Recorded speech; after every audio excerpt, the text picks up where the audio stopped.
نحمدہ ونصلی علی رسولہ الکریم اما بعد فاعوذ باللہ من الشیطان الرجیم بسم اللہ الرحمن الرحیم رب اشرح لی صدری ویسر لی امری واحلل عقدۃ من لسانی یفقہوا قولی رب یسر ولا تعسر وتمم بالخیر اللہم فقہنا فی الدین۔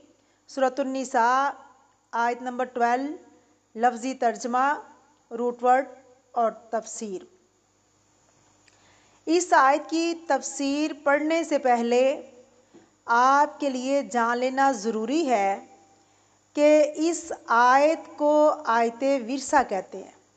واضح کر لیجئے، نمبر 1، وراثت کی تقسیم کے علم کو علم فرائض اور علم میراث کہتے ہیں۔ ان علوم کا سیکھنا فرض ہے۔ نبی کریم صلی اللہ علیہ وسلم نے فرمایا کہ علم المیراث، علم الفرائض اور قرآن پاک خود سیکھو اور لوگوں کو سکھاؤ، اس لیے کہ میں وفات پانے والا ہوں، میں دنیا میں نہیں رہوں گا۔ ایسا نہ ہو کہ علوم مٹ جائیں۔ علوم جب آگے سکھائے جائیں تو وہ زندہ رہتے ہیں۔ تو آپ صلی اللہ علیہ وسلم نے اس کو قرآن مجید کے سیکھنے کے ساتھ ملا دیا۔ آپ صلی اللہ علیہ وسلم نے فرمایا علم 3 طرح کے ہیں اور ان کے سوا جو کچھ ہے وہ فضل ہے، یعنی زائد ہے۔ وہ 3 علوم کون سے ہیں؟ آیات محکمات کا علم یعنی قرآن مجید کا علم، سنت کا علم یعنی جو روز مرہ زندگی میں ضرورت رہتی ہے، انصاف کے ورثے کی تقسیم کا علم، کیونکہ حقوق سے متعلق اگر کسی نے بھی مال ہتھیایا، میراث میں صرف مردوں کا ہی حق نہیں، عورتیں بھی اس کا حقدار ہیں، یا پھر بڑا بیٹا ہی مال لے جاتا اور منہ بولے بیٹے مال لے جاتے۔ بعض اوقات حلیف مال لے جاتے۔ حلیف کون ہوتے ہیں؟ جن کے ساتھ قسم کھا کر دوستی کی جاتی ہے اور کیا کہا جاتا ہے کہ میرا مال تمہارا مال ہے، میری جان تمہاری جان، اور اس کا نتیجہ کیا ہوتا کہ اگر وہ مر جاتا تو اس کے خون کا بدلہ بھی حلیف لیتے، وارث نہ لیتے، اور اسی طرح اگر وہ مر جاتا تو اس کا مال بھی حلیف لے جاتے تھے۔ لیکن اللہ سبحانہ و تعالی نے خود اس کا قانون دے کر بات واضح کر دی۔ کتاب و سنت میں جن ورثاء کے حصے مقرر ہیں، زیباً مفروض کہتے ہیں ان کو، سب سے پہلے ان کو حصہ دیا جائے گا۔ اب زیباً فروض کون ہے؟ ماں باپ، اولاد، شوہر، بیوی۔ زیب الفروض کی ادائیگی کے بعد جو حصہ بچ جائے گا وہ اسبا کو ملتا ہے۔ ابھی انشاءاللہ تھوڑا سا پڑھیں گے اور سمجھ آئے گی، اور پورا قانون تو میں پڑھا نہیں سکتی، جتنی آیات ہیں اس کی ہلکی ہلکی میں وضاحت انشاءاللہ کروں گی۔ اسبا سے مراد وہ وارث ہیں جو اصحاب الفروض کے نہ ہونے کی صورت میں میت کے وارث ہوتے ہیں، یعنی اصحاب الفروض موجود ہیں تو پھر اسبا کو کچھ نہیں ملے گا۔ اگر اصحاب الفروض سارے کے سارے ختم ہو گئے تو پھر مال کدھر جائے گا؟ اسبا کے پاس جائے گا۔ پہلے اسبا اولاد سے دیکھا جائے گا، پھر چچاؤں میں سے، پھر ان کے بیٹوں میں سے۔ اگر میت کے اسبا بھی نہ ہوں تو پھر میت کی میراث اس کی بیٹیوں اور بہنوں، بھتیجوں کی اولاد کی طرف جائے گا۔ ماں کی طرف سے جو اولاد ہے اس کو اخیافی کہتے ہیں، بہن بھائی۔ ماں کی طرف سے بہن بھائی کون سے ہوتے ہیں؟ اخیافی۔ باپ کی طرف سے الاتی، یعنی آئین کے ساتھ بہن بھائیوں ماموں اور چچاؤں کی اولاد میں تقسیم ہوگی۔ ان کو ذوی الارحام کہا جاتا ہے، جس کی وراثت تقسیم ہو رہی ہے۔ جو مرنے والا ہے اس کی موت کے وقت تمام وارثوں کا زندہ ہونا ضروری ہے۔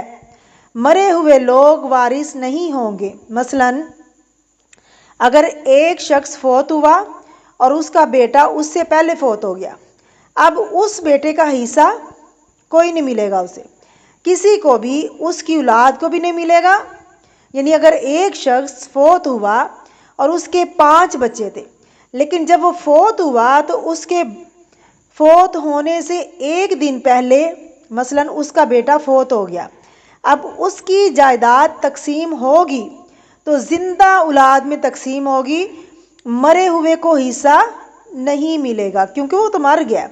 ابھی تقسیم کے وقت اللہ تعالیٰ نے کیا بتایا ہے کہ جو حاضر ہوں گے، یعنی پچھلی آیت میں ہم نے کیا پڑھا، وَإِذَا حَضَرَ الْقِسْمَةَ، یعنی جو اس وقت حاضر ہوں گے تقسیم کے وقت، اولو القربى والیتامی والمساکین فارزقوہم منہ، بانٹنے سے پہلے جن کو حصہ ریٹرن نہیں مل رہا ان کو اس میں سے کچھ دے دو۔ وہ اپنی مرضی سے تو دے سکتے ہیں، وارث کا میت کے فوراً بعد یا کچھ عرصے بعد انتقال ہو جائے تو بھی وراثت کا حقدار ہوگا۔ بعض اوقات آپ نے دیکھا ہوگا کہ ایکسیڈنٹ ہوتا ہے، باپ اور بیٹا دونوں ہی گاڑی میں تھے، اب دونوں ہی سخت حالت میں تھے، ایک کی پہلے ڈیتھ ہو گئی اور ایک کی بعد میں، یا 1 گھنٹے بعد یا پھر 1 دن بعد۔ جس کی پہلے ڈیتھ ہوئی اس کا حصہ بعد والے کو ملے گا۔ اگر باپ پہلے فوت ہوا تو بیٹے کو حصہ ملے گا، خواہ وہ 1 گھنٹے بعد فوت ہوا ہے، اور اگر بیٹا پہلے فوت ہوا تو پھر اس کے حصے سے باپ کو ملے گا، چاہے وہ 5 منٹ بعد فوت ہوا ہے۔ یہ دیکھنا ہے کہ کون پہلے فوت ہوا اور کون بعد میں فوت ہوا۔ میراث ہر حال میں تقسیم ہونی چاہیے، چاہے کم ہو یا زیادہ ہو۔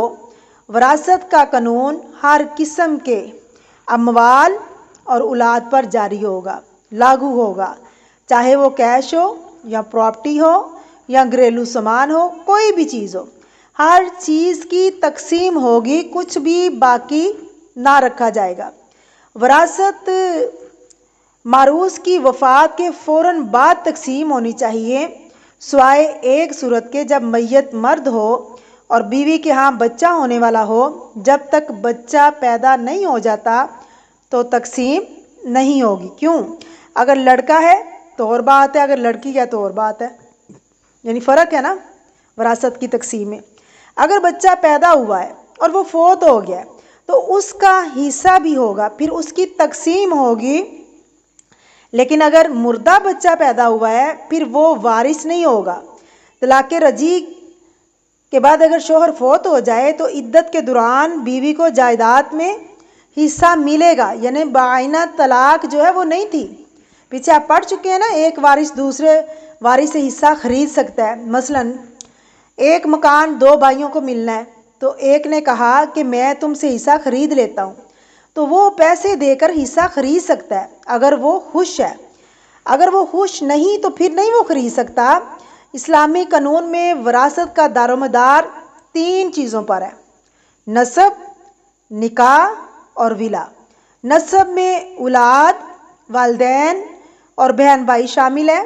نکاح کے اعتبار سے میاں اور بیوی حقدار ہیں، اور ولا کے اعتبار سے وہ آزاد کردہ غلام ہے جس کا کوئی رشتہ دار نہیں ہے، اس کا مالک وہ ہوگا جس نے اسے آزاد کیا۔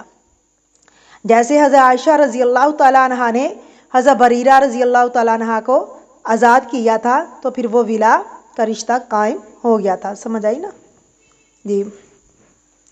یعنی اگر کسی کا غلام تھا، اس نے اس کو آزاد کر دیا، اب اس غلام کا نہ کوئی باپ ہے نہ ماں۔ اب اگر غلام فوت ہوا تو اس کا مال کس کے پاس چلا جائے گا؟ جس نے اس کو آزاد کیا تھا اس کے پاس جائے گا۔ زندگی میں مرنے سے پہلے انسان کسی کو ہبہ کر سکتا ہے، یعنی اپنا کچھ مال جس کو چاہے دے دے تو وراثت پر کوئی اثر نہیں پڑے گا، اس کا حقدار وہی ہوگا۔ مثلاً ایک بچہ کسی کا بہت بیمار ہے یا غریب ہے، ماں باپ اپنی زندگی میں اس کو مدد کے طور پر کچھ دے دیتے ہیں۔ اب مرنے کے بعد جو وراثت تقسیم ہوگی، یہ نہیں کہا جائے گا کہ ماں باپ نے زندگی میں بھی کچھ دیا تھا، ماں باپ کے مرنے کے بعد کاٹ لیا جائے، وہ نہیں، مرنے کے بعد سب برابر ہوں گے، پراپر تقسیم ہوگی، 1/3 میں کی جا سکتی ہے، اس سے زیادہ نہیں۔ آپ صلی اللہ علیہ وسلم نے منع کیا ہے۔ وصیت ضروری نہیں ہے کہ لازمی کوئی وصیت ہی کرے، اگر کرنا چاہتا ہے تو وہ کر لے۔ وصیت زبانی اور لکھ کر دونوں طرح ہو سکتی ہے، یعنی بول کر بھی کسی کو کہہ سکتے ہیں اور لکھ کر بھی، اور اس سلسلے میں صحیح مسلم کی روایت ہے، آپ صلی اللہ علیہ وسلم نے فرمایا کہ اگر کوئی شخص وصیت کرنا چاہتا ہو تو اسے 2 راتیں بھی اس حال میں نہ گزارنی چاہیے کہ وہ وصیت لکھی ہوئی اس کے پاس موجود نہ ہو۔ اگر کسی نے یہ سوچ رکھا ہے کہ میں مروں گا تو میرا مال شریعت کے مطابق میرے وارثوں کو مل جائے گا تو وصیت نہ کرے، فرض نہیں ہے وصیت۔ اگر کوئی شخص یہ سمجھتا ہے کہ کسی خاص رشتہ دار کو دے دینا چاہیے جو غریب ہے، مسکین ہے، جو وارث نہیں بن رہے، یا کسی دین کام میں لگانا ہے، یہ صدقہ جاریہ کے کام میں لگانا ہے، یا کسی مسجد مدرسے میں لگانا ہے، تو پھر مال کے 3 حصے کر کے ایک حصہ جو ہے وہ دیا جا سکتا ہے۔ شریعت نے مالک کو بھی اجازت نہیں دی کہ وہ مرنے کے بعد سارا مال صدقہ کر دے، وارثوں کے حق میں وصیت جائز نہیں ہے۔ آپ صلی اللہ علیہ وسلم نے خطبہ حجۃ الوداع کے موقع پر فرمایا، یہ آخری باتوں میں سے ہے کہ اللہ تعالیٰ نے ہر صاحب حق کا حق مقرر کیا ہے، لہٰذا اب وارث کے حق میں وصیت جائز نہیں۔ بیٹی کو اگر جائیداد سے حصہ ملنا ہے تو آپ یہ نہیں کر سکتے کہ الگ طور پر ایک اور ول اس کے نام کی بنوا کے رکھ دیں، جائیداد کا حصہ الگ اور یہ بھی اس کو ملے گا، یہ میری وصیت ہے، ایسا نہیں ہوگا۔ زندگی میں کچھ دینا ہے تو آپ دے دیں، آپ کی مرضی ہے۔ حضرت سعد بن ابی وقاص فرماتے ہیں کہ میں بیمار ہوا اور مرنے کے قریب ہو گیا، نبی کریم صلی اللہ علیہ وسلم میری عیادت کو تشریف لائے، میں نے کہا کہ یا رسول اللہ صلی اللہ علیہ وسلم، میرے پاس بہت مال ہے اور ایک بیٹی کے سوا میرا کوئی وارث نہیں، کیا میں اپنا مال اللہ کی راہ میں دے دوں؟ آپ صلی اللہ علیہ وسلم نے فرمایا نہیں۔ اس نے کہا 2/3 دے دوں؟ آپ نے فرمایا نہیں۔ کہنے لگے میں نے کہا آدھا؟ فرمایا کہ نہیں۔ پھر فرمایا کہ 1/3 دے دوں؟ فرمایا ہاں 1/3 دے سکتے ہو، یہ بھی بہت ہے۔ پھر فرمایا کہ 1/3، فرمایا ہاں 1/3 دے سکتے ہو، یہ بھی بہت ہے۔ پھر فرمایا کہ اگر تم اپنی اولاد کو مالدار چھوڑ جاؤ یہ اس سے بہتر ہے کہ تم انہیں محتاج چھوڑ جاؤ اور وہ لوگوں سے مانگتے پھریں، بے شک جو مال تم اللہ کی راہ میں خرچ کرو گے تمہیں اس کا اجر ملے گا، حتیٰ کہ اس نوالے پر بھی جو اپنی بیوی پر خرچ کرو گے اس پر بھی اجر ملے گا۔ یعنی انسان اپنے ہاتھ کی محنت سے کمائے، کسی کو بھی کچھ دیتا ہے اس پر اس کو اجر ملے گا، خواہ وہ اس کے بیوی بچے ہی کیوں نہ ہوں۔ اگر کوئی میت 1/3 سے زیادہ وصیت کر کے مرے، پتہ ہی نہیں تھا، اس کو جاہلیت تھی، اس کو علم نہ تھا، تو بعد میں کورٹ کے ذریعے تبدیلی کی جا سکتی ہے۔ باقی وارثوں کی موجودگی میں وصیت ان غریب مستحق لوگوں کے بارے میں کی جا سکتی ہے جن کا حصہ اللہ رب العزت نے مقرر نہیں فرمایا۔ پھر دوسرے رفاعی یا دینی مقصد یا دینی ادارے پر خرچ کرنے کی وصیت بھی کی جا سکتی ہے، وراثت کی تقسیم سے قبل میت کے واجب الادا قرض، زکوٰۃ، قضا روزوں کا کفارہ یعنی روزوں کا فدیہ، مہر اگر اس نے ادا نہیں کیا، کیونکہ اس کی ذمہ داری تھی کہ وہ مہر ادا کرے، اگر اس نے مہر ادا نہیں کیا اور جس کے لیے وصیت کی جائے اس کو ادا کیا جائے، یعنی تقسیم کے وقت سب سے پہلے قرض ادا ہوگا، کیونکہ قرض میں کیا کیا چیزیں آتی ہیں، جو بھی اس نے دینا ہے، وہ اگر بیوی کا حق مہر نہیں اس نے دیا وہ قرض ہے اس پر، اور اگر کوئی وصیت ہے تو پوری کی جائے گی، اگر زکوٰۃ فرض ہے تو وہ بھی ادا کی جائے گی، روزے اگر رہتے ہیں تو اس کا فدیہ ادا کیا جائے گا، اگر وارث نہیں رکھ سکتے تھے یعنی کہ وارثوں کی ذمہ داری ہے کہ وہ روزے پورے کریں، اگر وہ نہیں رکھنا چاہتے تو کیا کریں، فدیہ ادا کر دیں، اگر کوئی بیمار ہے روزے نہیں رکھے، وہ اتنا بیمار ہے کہ وہ روزے رکھنے کا ہوش ہی نہیں ہے اس کو، یہ وارثوں کی ذمہ داری ہے کہ وہ فدیہ دے دیں۔ روزے کا فدیہ کیا ہے، ایک مسکین کا کھانا۔ اگر حج فرض ہے، حج نہیں کیا تو ان کے حصے کا حج بدر کروایا جا سکتا ہے۔ مرنے والے کی تدفین کے لیے سب سے پہلے کفن دفن کا انتظام کیا جائے گا۔ آپ کو پتہ ہے کہ قبر بھی خریدنی پڑتی ہے، اگر گاڑی کا انتظام کرنا ہو تو اس کے پیسوں سے کر سکتے ہیں، وہ اسی پراپرٹی سے نکالی جائے گی۔ مرتے وقت اگر کسی قرض کا وہ اقرار کر جائے تو وہ ادا کیا جائے گا۔ اگر بچہ دین سے پھر گیا ہے تو پھر ایسی صورت میں اس بچے کو کچھ نہیں دیا جائے گا، یعنی وراثت سے کچھ نہیں اسے ملے گا۔ اگر ماں اور باپ مسلمان ہیں اور بچہ کہتا ہے کہ میں اسلام کو نہیں مانتا، میں کلمے کو نہیں مانتا، تو ماں باپ کی جائیداد سے اس کو کوئی حصہ نہیں ملے گا، اگر اس بنا پر آگ کیا ہے تو حصہ نہیں ہوگا۔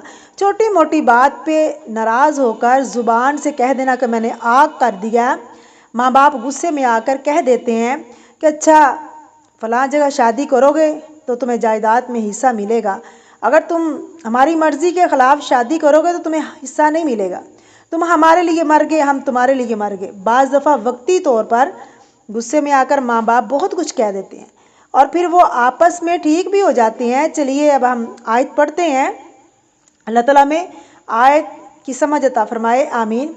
یوصیکم اللہ فی اولادکم، وصیت کرتا ہے تم کو اللہ تعالیٰ تمہاری اولاد کے بارے میں، للذکر مثل حظ الانثیین، مرد کے لیے مانند دو عورتوں کے لیے ہے۔ اولاد میں سے کون آتا ہے، لڑکی اور لڑکا۔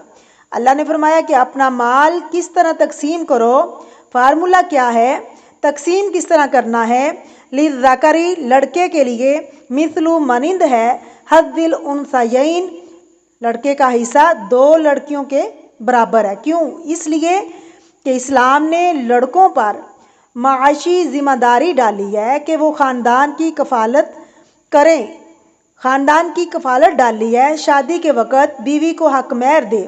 اس کے برعکس عورت پہ نہ کمانے کی ذمہ داری ہے، اسے ماں باپ کی وراثت سے بھی ملے گا، شادی کرے گی تو شوہر کی طرف سے حق مہر بھی ملے گا۔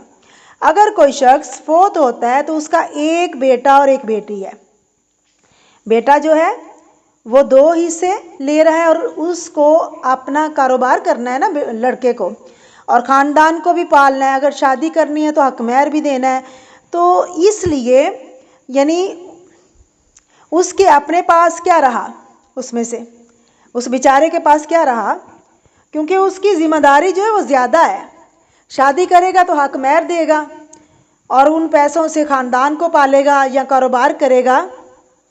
تو اس کے برعکس جو لڑکی کو ملا وہ اس کا اپنا ہے، اس نے کہیں بھی اس کو خرچ نہیں کرنا۔ اب اگر کہیں اور وہ شادی کرتی ہے، یعنی اس کی شادی دوسری جگہ ہوتی ہے تو اس کو ادھر سے بھی حق مہر ملتا ہے، تو بات کیا ہو گئی، برابر ہو گئی نا، وہ اتنی مالدار ہو گئی جتنا لڑکا ہے، لیکن ذمہ داری کوئی نہیں ہے۔ اب کون فائدے میں ہے، لڑکی فائدے میں ہے، دل کرے تو خرچ کرے، دل کرے تو نہ خرچ کرے، اپنا سنبھال کے رکھے۔ بظاہر فگر بتاتے ہیں نا کہ لڑکے کو زیادہ مل رہا ہے، اور عورتیں ناراض ہو جاتی ہیں کہ اسلام کے پورے سسٹم کو سمجھنے میں ان کو یعنی ٹائم لگتا ہے، تو وہ کہتی ہیں اس کو کیوں زیادہ، ہمیں کیوں کم. کہتے ہیں کہ عورت بھی کمائے. بعض لوگوں کا یہ خیال ہوتا ہے نا کہ ایک چیز کو پکڑ لیں گے تو فرق نظر آئے گا، رول میں فرق ہے، عورت کو ویسے بھی کمانا ہے تو ویسے ہی کام کرنا چاہیے، حالانکہ اس کے اوپر بہت بڑی ذمہ داری ہے. بچوں کی پیدائش سے لے کر گھرداری کی، خیر ہر چیز کی ذمہ داری ہے، بچوں کو پالنا، گھر کا دیکھ بھال کرنا، ہر چیز. تو اللہ تعالیٰ فرما رہے ہیں فَإِن كُنَّ نِسَاءً، پھر اگر ہوں وہ عورتیں یعنی وہ لڑکیاں، مرنے والے کی لڑکیاں ہوں، فوق اثنتین، دو سے اوپر یعنی دو یا دو سے زائد ہوں، فَلَهُنَّ، پس ان کے لیے ثلثا، 2/3 ہے، 2/3 ما ترکا، جو اس میت نے چھوڑا. یعنی مرنے والے کے پیچھے لڑکے کا 1 ہے، لڑکیاں زیادہ ہیں، مال کا جو 2/3 حصہ ہوگا اس مال کو سب لڑکیوں میں برابر کا تقسیم کر دیا جائے گا. وَإِن كَانَتْ، اگر وہ ہوں واحدتاً ایک عورت، فَلَهَا النِّصْفُ، تو اس کے لیے نصف ہے، اس کے لیے آدھا مال ہے. اب 3 صورتیں ہو گئی نا، اب کیا ہے، اکیلی لڑکی کتنا ملے گا، آدھا. ایک یہ ہے کہ 2 ہیں، کتنا ملے گا، 2/3 یعنی 2/3 ملے گا، اس کو تقسیم کیا جائے گا. 2 سے زیادہ ہیں تو 2/3 کو ہی تقسیم کیا جائے گا. پہلا حصہ کس کا ہے، اولاد کا. اولاد کو سب سے پہلے کیوں بتایا گیا، کیونکہ ماں باپ کے اوپر سب سے پہلی ذمہ داری کس کی ہے، اولاد کی. والی ابویہ، اور اس کے والدین کے لیے. ابوین کا مطلب ہے 2، یعنی ماں اور باپ کیا ہیں، 2 ہے نا، لیکن باپ مراد ہے یہاں، ابرن، اور ماں باپ کے لیے. کس کے لیے، ماں باپ میت کے. لکل واحد، ہر ایک کے لیے، منہما، ان دونوں میں سے، یعنی ماں اور باپ دونوں کے لیے کیا ہے، السدس، چھٹا حصہ ہے، مما تارکا، اس میں سے جو اس نے چھوڑا. گھر ہے یا پراپرٹی ہے یا کچھ اور ہے، گھر کا سامان ہے. ان کانا، اگر ہو، لہو، اس کے لیے، کس کے لیے، میت کے لیے، ولدن، کوئی اولاد، اگر کوئی بچہ ہے تو پھر ماں باپ کو کتنا ملے گا، چھٹا. فَإِن لَّمْ يَكُن لَّهُ وَلَدٌ، پھر اگر نہیں ہے اس کا بیٹا یعنی اولاد نہیں ہے، بچہ نہیں ہے. ولد کا عموماً ترجمہ بیٹا ہوتا ہے لیکن بچہ مراد ہے.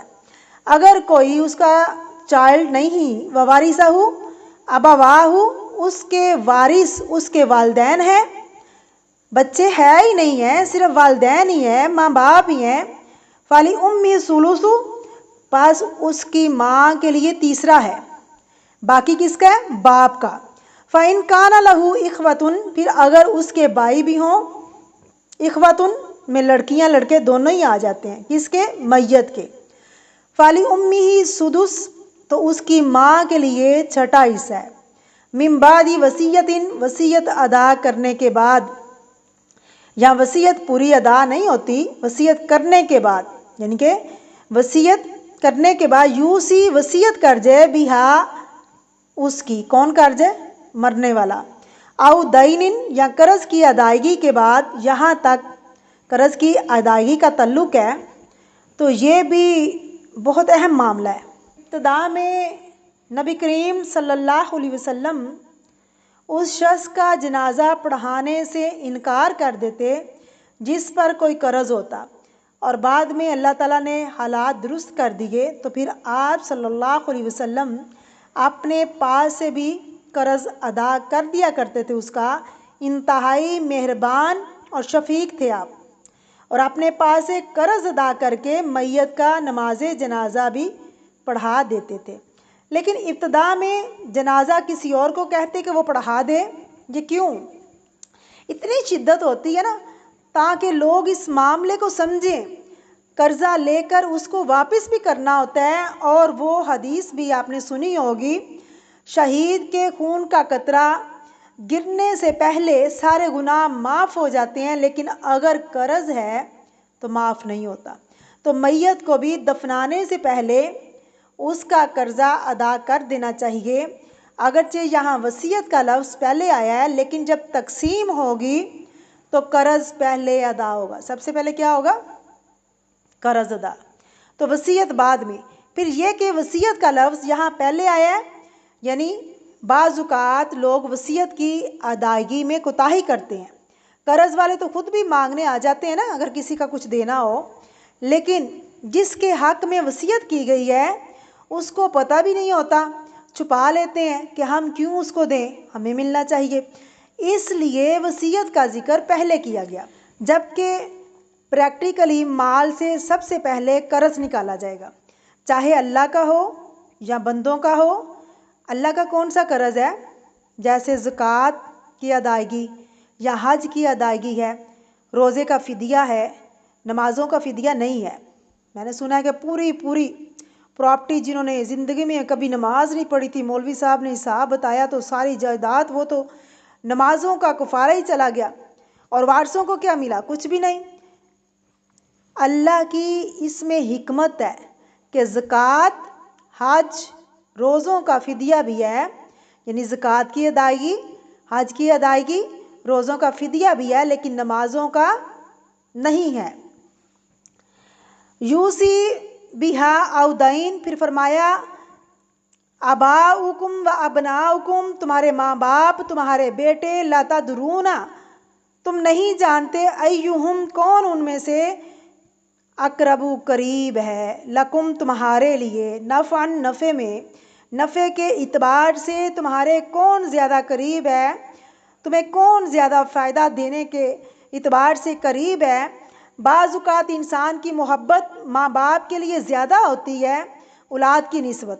ہوتا نا یہ کہ ماں باپ کو زیادہ کچھ سمجھا جاتا ہے، اولاد پہ خرچ کرنے سے ہاتھ کو روکتے ہیں. بعض عورتیں شکایات لے کر آتی ہیں کہ بعض مرد جو کچھ کماتے ہیں وہ کس کو دیتے ہیں؟ ماں باپ کو، بچوں کو کچھ نہیں دیتے. ایسا ہوتا ہے نا، بعض مرد جو کچھ کماتے ہیں وہ ماں باپ کے ہاتھ پہ رکھتے ہیں، اور پھر بچوں کی بنیادی ضروریات پوری نہیں ہوتی. یہ درست نہیں ہے. اسی طرح بعض بیویاں بہت ہوشیار ہوتی ہیں اور وہ شوہر کے پورے مال پر قابض ہو جاتی ہیں. ماں باپ ترستے رہتے ہیں، ان کو کچھ نہیں دیتے، وہ دینے نہیں دیتی. تو یہ دونوں چیزیں درست نہیں ہے. انسان کو اس معاملے میں عدل سے کام لینا چاہیے. اللہ تعالیٰ نے اولاد کا حصہ بھی رکھا ہے اور ماں باپ کا حصہ بھی رکھا ہے، لہٰذا اللہ کا حکم سمجھ کر تم تقسیم کرو. تمہیں نہیں پتا کہ تمہارے ماں باپ تمہیں زیادہ فائدہ دینے والے ہیں یا اولاد زیادہ فائدہ دینے والی ہے. کیونکہ انسان کو یہ ہوتا ہے نا کہ میرے والدین نے میرا اتنا خیال رکھا، کیا میں ان کا خیال نہ رکھوں؟ رکھیں، ٹھیک ہے، ماں باپ نے خیال رکھا فریضہ سمجھ کر، اور تم بھی اپنا فریضہ سمجھ کر اپنے بچوں کا خیال رکھو. کیوں بھول گئے ہو؟ عموماً انسان اپنے جذبات میں اندھا ہو جاتا ہے اور اللہ کی حدود کو پامال کر جاتا ہے، جو کہ درست نہیں ہے. اس لیے کسی کو یہ اعتراض نہ ہو کہ اچھا اولاد کے لیے تو اتنا حصہ رکھ دیا گیا کیونکہ اولاد کا حصہ زائد ہے. آپ دیکھیے کہ اللہ رب العزت نے فرمایا کہ مثل للذکر مثل حظ الانثیین. پھر اگر لڑکیاں ہیں تب بھی اللہ نے حصے خود مقرر کر دیے، تو فرمایا کہ بہت سارا حصہ تو چلا گیا نا، باقی ماں باپ کے لیے تھوڑا سا حصہ رہ جائے گا. تو اب بتایا یہ جا رہا ہے کہ کچھ کیسز میں ماں باپ کو تھوڑا ملے گا، کہیں ہو سکتا ہے بچوں کو کہیں کچھ کم ہو جائے. اگر حصے دار زیادہ ہیں تو یعنی اسی حساب سے اس کی تقسیم ہوگی. فرمایا کہ تمہیں نہیں پتا کہ تمہارے فائدے میں کون ہے، تمہارا خیر خواہ کون ہے، تمہیں بڑھاپے کے اندر کون فائدہ پہنچائے گا، تمہارے قریب کون ہے، یہ اللہ ہی جانتا ہے. تو اللہ نے اسے جو ہیں وہ سب کے مقرر کر دیے. اللہ فرماتے لا تدرون ایہم اقرب لکم نفعا، تم نہیں جانتے ان میں سے کون زیادہ نفع پہنچاتا ہے، کون زیادہ فائدہ کرنے والا ہے تمہارا. فریضۃ من اللہ، فریضہ ہے اللہ کی طرف سے. فریضہ کیا ہے؟ وراثت کی تقسیم. فرض ہے، لازم ہے، تم پر کرنا ہوگا. تم نے جیسے اللہ رب العزت نے فرمایا ویسے ہی کرنی ہوگی تقسیم.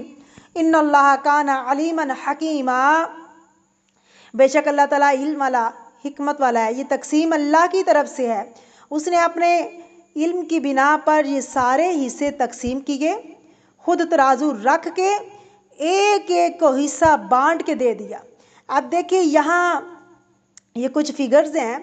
اب یہ حساب کتاب کے معاملے ہیں، اب اگر اس میں باتیں کرنے بیٹھ جائیں کہ اس کو اتنا اور اس کو اتنا اور اس کو اتنا، سب سے پہلے پوچھا جاتا ہے کہ مرنے والے کے کتنے وارث زندہ ہیں، ان سب کو لکھ لیا جاتا ہے، اور پھر اس کے بعد ان کے حصے نکالے جاتے ہیں، پھر ٹوٹل مال کے حصے کیے جاتے ہیں، اس کے مطابق اس کے گراف بنتے ہیں، پھر جتنا جتنا کسی کے حق میں حصہ آتا ہے اس کو ملتا ہے۔